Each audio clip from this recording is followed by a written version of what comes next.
अस्सलाम वालेकुम नाज़रीन, कोहिस्तान न्यूज़ सर्विस में अहम खबर।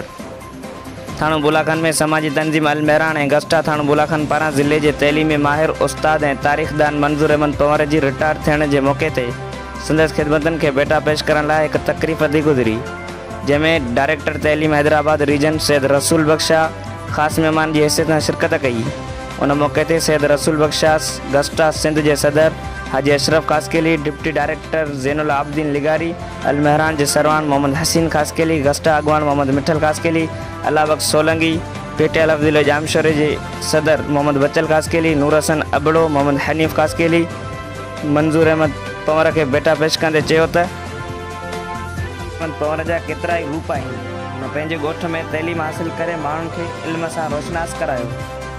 हिननि चयो किताबनि वारी तइलीम नेट ते मिली वेंदी, पर अमलनि सां ई किरदारु ठहंदो आहे। हिननि चयो त कोस्तान ऐं थर जा माण्हू सिंध जी रिवायतुनि जा अमीन आहिनि, जिते हिंदू ऐं मुस्लमान गॾु रहनि था। मुआशरे में उस्ताद खे पंहिंजी क़ाबिलियत सां समाज खे ठाहे सघे थो।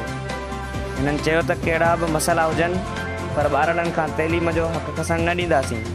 उन मौके ते शाइरनि सरवर ख़ासकेली, निमाणो नूरदीन ख़ासकेली, खान सिराई, मिस्किन मांजू खान, गई बाबू ऐं ॿियनि शाइरी पेश कई। जॾहिं त महफ़िल जे मोर मंजूर अहमद पंवर खेसि इज़त ऐं मान ॾियण ते शुक्रियो अदा कयो। तक़रीब में उस्ताद बिरादरी ऐं सिविल सोसाइटी वॾे अंग में शिरकत कई। वधीक ख़बरुनि लाइ ॾिसंदा रहो Kohistan news service. Reporter Kohistan news service team Thano बुलाखान।